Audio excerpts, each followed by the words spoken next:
So some other list methods. We've got append. Here's the method page for the function reference page for that. I know you can't read this stuff, but I want to show you. Clear. So list.clear will take everything off the list. It'll just empty it out completely, and it'll leave the list as an empty container. Okay, so that's useful sometimes if you want to flush your data. Copy is the appropriate way to make a copy of a list. So if I have a list like li fruit, like this, and if I want to say li fruit copy, the way we've been doing things so far, one might think that I could just do this. But you don't want to do that, because what happens if you do this is that those two variables, those two lists, remain linked together.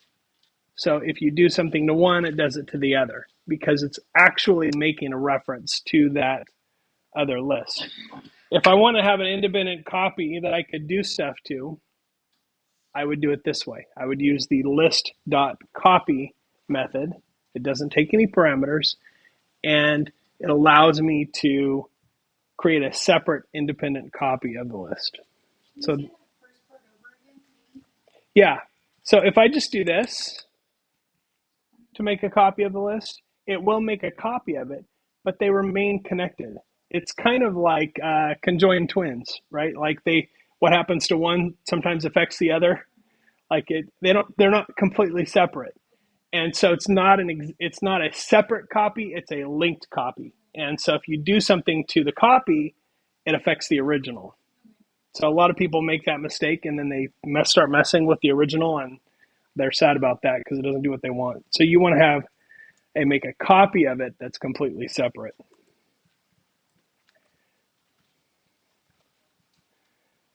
If I want to find out how many items that match a certain value are in an array, I would use count, and then I would put the value that I'm looking for. So if I want to find out how many things total are in an array, I'm going to use a function called length. So let me tell you the difference between length and copy. Okay, so if I say print li fruit dot count,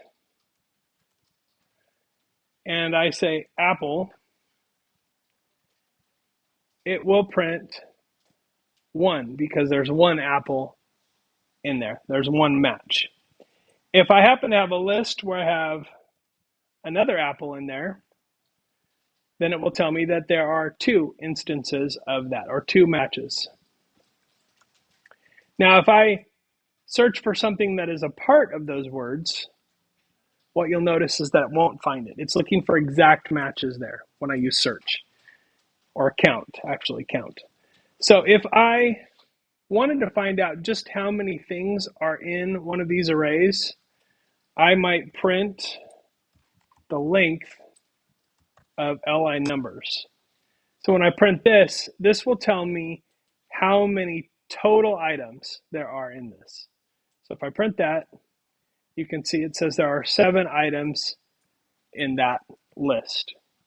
Okay, so that's how you find out how many items total there are. If you want to find out how many of a specific value, an exact match, is in a list, then you're going to use count. So count and length often confused for each other, but that's how you use each one independently. Okay. If I want to find out where something is in my array, then I'm going to use index. So it's sort of like count, but what it tells you is what's the index of the first time it sees that value. So it's going to return the number 1 here, because orange is in the number 1 spot. So that is index. Index, it tells you exactly where. If you're looking for, like, let's say you want to pop orange from the list, you know it's in there, but you don't know what index it is. So you could find out by running this code that returns the index, and then you could use that index to pop that from the list. Insert is a lot like append. It allows you to add a new value to the list, but it allows you to specify what position. So if I do this, right, if I say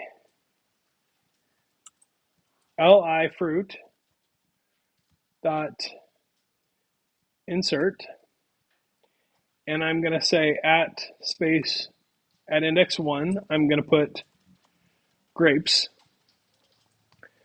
So it's going to put it at index 1, which is right after the first one. Everything else will get a new index number. So now, apple is 0, grapes is 1, orange is 2, banana is 3, apple is 4 in the new array. So insert allows me to put something at a specific place or order in my array. Talked about pop, I'll skip that one. Remove allows you to remove the first occurrence of whatever matches. So if I say fruits.remove banana, then it's going to find the first banana and remove it. If it doesn't find banana in there, then it just does nothing.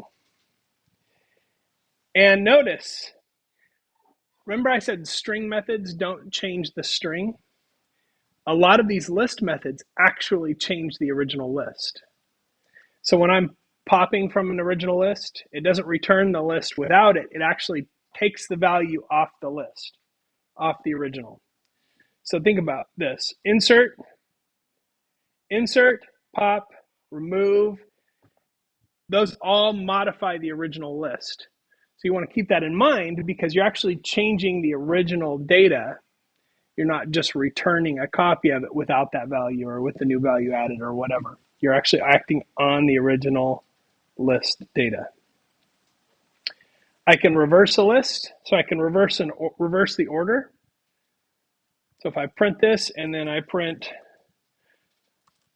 reverse it, li fruit dot reverse, and then I print the same thing again, li fruit. Okay, apple is first and last on both of these, but you can see the order of banana, orange, and grapes reversed.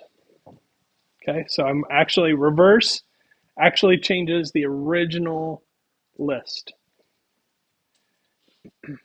Sort is really useful because by default, what sort does is it sorts things in alphabetical order. If it's a string, so it'll use alphabetical order if it's a string. If it's a number, it will go in numeric order. And there's an optional parameter where I can reverse it. So if I wanted to go in alphabetical order reversed, I go reverse equals true as a parameter, and it puts it in reverse alphabetical order, or numbers highest to lowest. So if I go li numbers, let's print that normally, and if I wanted to reverse it, li numbers,